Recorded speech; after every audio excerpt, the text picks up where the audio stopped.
What's going on, everyone? My name is Miller, and in today's video, we're going to be doing our final free agent prediction of the 2020-2021 offseason. So we got some big names left to sign.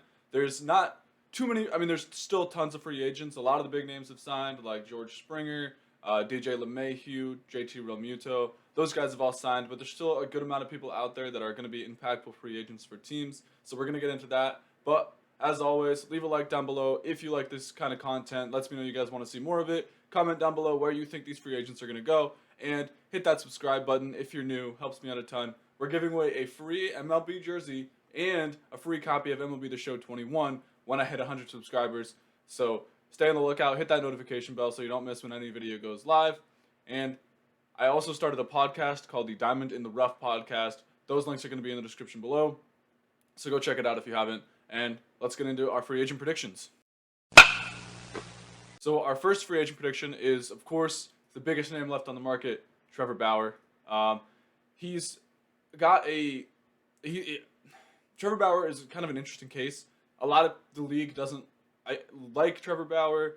I mean, he won the Cy Young, so he's obviously a fantastic pitcher. I'll show you guys his baseball savant stuff.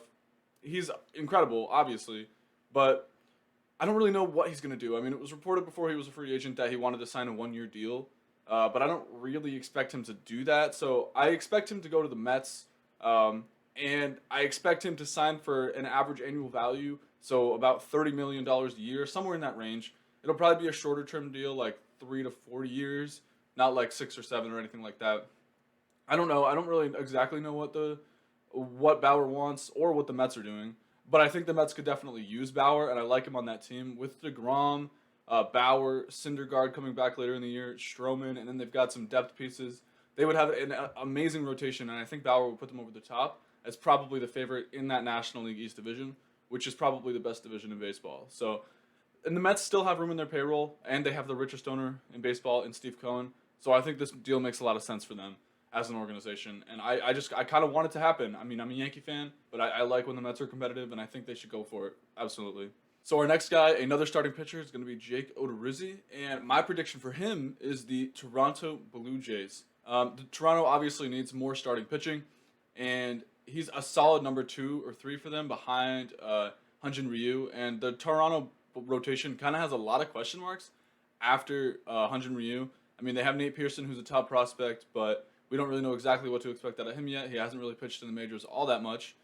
So they definitely need more solid, reliable pieces in that rotation, and I think Jake Odorousi is that option for them. He had a bad 2020, but he kind of got injured and only pitched in 4 games, so I don't really concern myself with that at all. But in 2019, he was an all-star. He had a 3.51 ERA, which is really good, and a 1.29 ERA plus, which is park adjusted. He pitched in Minnesota, obviously. And that's 29% above league average, which is amazing. And he had a 10.1 K per 9. So I definitely expect him to go back to that 2019 version of himself if he's healthy. And I think he's going to be a solid piece for the Blue Jays rotation. And if you go on his baseball savant page, he's got like all of his expected stats are above average. So I think he's going to be a great piece for them, and I really want them. So our last starting pitcher of this video, and I'm sure there's some I'm forgetting, but I just wanted to highlight the main guys. And that's going to be James Paxton, and I expect him to go to the Philadelphia Phillies. And you might be saying, why did I think Odorousi is going to go to the Blue Jays and Paxton's going to go to the Phillies when Paxton's from Canada? I don't really know why. This is just kind of my gut feeling. And James Paxton has a Joe Girardi connection, kind of. So obviously Joe Girardi used to be the manager of the Yankees, and he never managed James Paxton when he was a Yankee, but the Yankees were interested in acquiring James Paxton long before they actually did. So I know Girardi likes Paxton, what he brings to the table, and I think Girardi has a lot of influence over the players that go to Philadelphia, like Didi Gregorius. They have some other pieces. They signed Greg Bird to a minor league deal. So they have a lot of former Yankees in the Phillies organization now. So I think it makes a lot of sense for Paxton to go to the Phillies. And he had a bad 2020 again, but I think he's kind of injured. He was injured, and I know he has an injury history, but he can still pitch at a really good level. In 2019, he had a 1.17 ERA plus, so well above average, and he had an 11.1 strikeouts per 9, which is really, really good, especially for a starting pitcher. And he had a 3.86 FIP, which is definitely sustainable. That is a great pitcher, and it brings a lot more reliability to a rotation that definitely needs it. They also have a lot of question marks behind their 2 guys, Nola and Wheeler. So I like this a lot for them, and I think he's actually going to be cheaper than Odorousi. because he does have that injury history. So I expect him to sign a 1-year deal, and the Phillies still have room in their payroll to go for it. I know they were crying poor earlier in the offseason, but they hired Dave Dombrowski. They brought back Realmuto and Gregorius, so I don't see why they're not going to go out and solidify their pitching a little bit more. And our only catcher on this list is going to be Yadier Molina, and I don't really have much to say on this. He's definitely going back to the Cardinals. It just hasn't become official yet, but I wanted to say it in the video. It makes too much sense. He should be a Cardinal for life. He should retire as a Cardinal. He's an absolute legend there. I just wanted to bring it up and say it's not official yet, but everyone expects him to sign back with the Cardinals. It'll probably be announced here in the next couple days. It might be announced after I post this video, who knows, but it's definitely going to happen. And then this is where some of the free agents get a little bit interesting. They're not huge names, but they're definitely productive guys that I like a lot. So our first baseman is Mitch Moreland, and I kind of expect him to sign with the Detroit Tigers. And this is a guy where he absolutely crushes right-handed pitching. His numbers are really good, and the Tigers have shown they're not really afraid to do these 1-year deals, which I think Moreland will go for. So I think the Tigers can sign him to a 1-year deal and then trade him at the deadline if he's productive and get a package for him to help speed up the rebuild a little bit. And he's not going to be that expensive. And like I said, they're not afraid to do these 1-year deals. He can replace C.J. Cron, who they signed to a 1-year deal last year. They've also signed Jonathan Scope to a 1-year deal in the past. So I think it makes sense for sure. And the only first baseman that they have listed is Miguel Cabrera, who I definitely think is a DH. And technically Wilson Ramos is still listed as a catcher. So maybe Ramos and Moreland can split time at first. They can platoon. I don't know, but it definitely will bring more offense to that Tigers lineup. And it's an opportunity for the young guys to talk to another veteran. And they can ship him away at the deadline for a package. And then Mitch Moreland can go to a contending team. So I like it for both sides for sure. And I just think it's a great idea all around. Our next guy, and I don't really know why this guy doesn't have a job. And I think he's definitely underrated. And that's Renato Nunez. He's a free agent. He got DFA'd by the Baltimore Orioles. And I don't know why. He was basically their most productive hitter in 2020 and 2019. He had 31 home runs in 2019 and 12 home runs in 2020. And in a shortened season, that's really good. So my prediction for him is that he's going to go to the Milwaukee Brewers. And that might seem surprising, but I mean, the NL Central is wide open. And the Brewers do have Daniel Vogelbach, but he doesn't really hit left-handed pitching very well. So I think Renato Nunez can platoon for him absolutely. In 2020, he had a 121 OPS plus, which is 12% above average. That's really good, and he's going to be cheap, probably a 1-year deal. He had an 816 OPS in 2020, which is, again, really, really good. And I think he's definitely underrated. He's an offensive force, and he can also play third base for them, where they definitely need help. I think the infield for the Brewers is definitely lackluster, to say the best. They've got some good pitching. They obviously have Christian Yelich. But they need some help in the infield, and Renato Nunez is going to be a huge insurance and producer for them. So I hope they go out and sign him. And I'm not comparing him to the Cardinals getting Arenado, but it gives them more production and it gives them a better chance to win in a division that's not very good.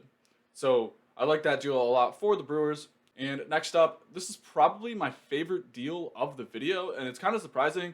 And when I thought about this guy, I was like, I have no idea where he's going to go, because he's not going to go back to the St. Louis Cardinals, and that's Colton Wong. And my prediction for him is the Oakland Athletics, and that might seem surprising, but after I dug into it, the Athletics they need an upgrade over Tony Kemp or Chad Pinder over at second base, and they currently don't have a shortstop listed on their roster, so this might not happen because they might not be going for Colton Wong, but I think they could slide one of those guys over to shortstop for now, if they don't go out and sign someone else, because technically all the free agent shortstops have been signed. So I don't know really what he can get driven in by guys like Matt Olson, Matt Chapman, Sean Murphy, Laureano, guys like that. So I think he'd be a huge pickup for them, and their defense would just be incredible to watch. So I like that a lot. And if we're playing make-believe, if you want something exciting, I don't think they have the prospect capital to do it or the money. If they traded for Trevor Story, that infield would be insane. Probably the best infield in baseball. They would have incredible defense. No ground ball would ever find the grass. It would be insane. It would be so much fun to watch. I don't think it's going to happen, but it's definitely fun to think about. And then another guy who's not that hard to predict but he's still technically on the market, and that's Justin Turner. Again, I expect him to go to the Dodgers. And I think the gap is basically the Dodgers don't want to go 4 years, and Justin Turner wants 4 years. But I think after teams don't give him that 4-year option, Turner's probably just going to come back to the Dodgers, sign a 2-year deal maybe, and hopefully retire as a Dodger because I think he should. He's had the most success there. Everyone in Los Angeles loves Justin Turner. He won the World Series with them. So I think he needs to go back there and still help them probably win the division again and go back to the playoffs and see if they can repeat. They don't have that much wiggle room under the luxury tax. I don't know if their plan is to stay under the tax, but if it is, they can still sign him, I think, and give him 2 years and bring back one of their best players. So moving on to outfielders. This one's a center fielder, and that's Jackie Bradley Jr. And this one wasn't too hard to predict either. I do expect him to sign with the Houston Astros to replace George Springer. And they definitely need a center fielder. Their center fielder right now is listed as Miles Straw, and he's super fast, but that's about all he brings to the table. Jackie Bradley is definitely a huge upgrade over that, and they definitely need some more defense in that outfield right now. They've got Michael Brantley, Jordan Alvarez, Kyle Tucker. Not really sure who's going to play where, and they definitely need better defense, and obviously Jackie Bradley brings that. He is 99th percentile in outs above average, which is a defensive stat. It measures how well you are defensively. And that just means he's the best of the best. No one's better than him in the game in center field. And he can actually be an above average offensive player. In 2020, albeit a shortened season, he had a 118 OPS plus. And so that's 18% above average. I don't expect him to do that in a full season if he's healthy. But still, it's not George Springer production, but it's definitely better production than what they have. And I think he's an underrated bat, and he's going to bring a lot of help to that Astros lineup in a division that's definitely winnable. You don't know how good the Athletics are going to be, and after that, the Mariners and Rangers aren't very good either. So I think the Astros should definitely do this move. So our last hitter on this team is going to be Marcelo Ozuna, and I think he's going to go back to the Braves. This one, I don't know. I know he can't play defense all that well, but the Braves definitely need him. They lost a lot of offense with him being gone, Adam Duvall being gone. They need him, and even if he can't play defense all that well, they have Acuna out there who's great defensively, and Christian Pache, who's really good defensively. So they can kind of make up for whatever defense Marcelo Ozuna is able to bring. And I'm going to flash his baseball savant numbers here. He is so good with the bat, especially in 2020. He was amazing. His expected stats and his exit velo, they are top 2 to 3% in the league.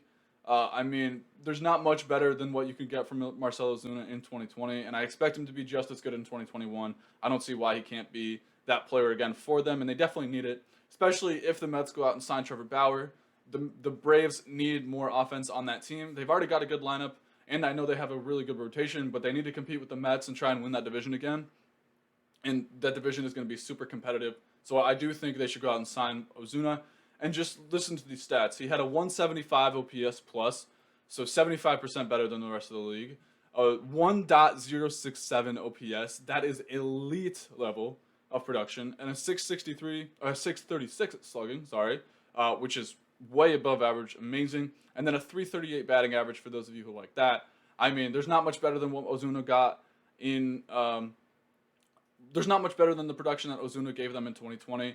And if Freddie Freeman hadn't performed the way he did, so I think they definitely need to bring him back. And we're going to talk about 2 relievers. Again, there are definitely more guys we could talk about. These are just 2 relievers to me that are intriguing, that I like, that I want to talk about, that kind of get overshadowed, I think.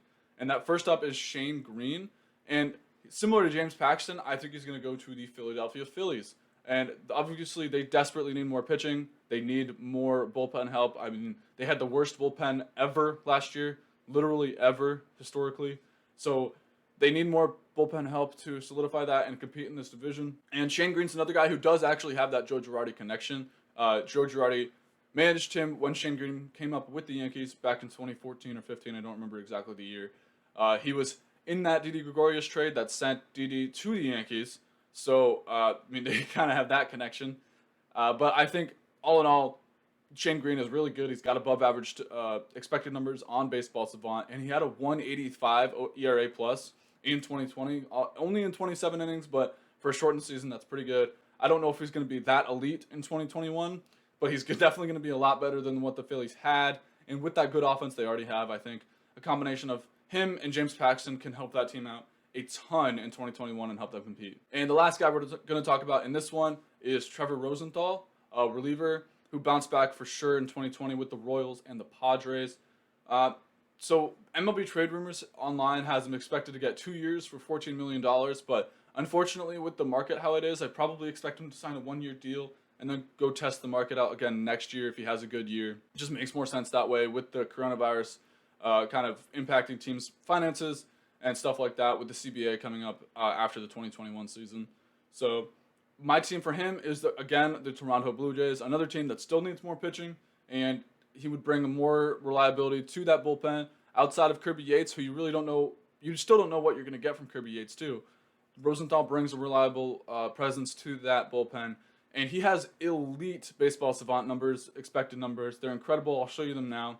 And he brings a veteran presence to that bullpen for the young guys, and he's definitely going to be a huge upgrade for that. In 23 innings total in 2020, again, not a lot, but he had a 2.40 ERA plus, 140% better than average. He was incredible in 2020, and in 10 innings he pitched for the Padres.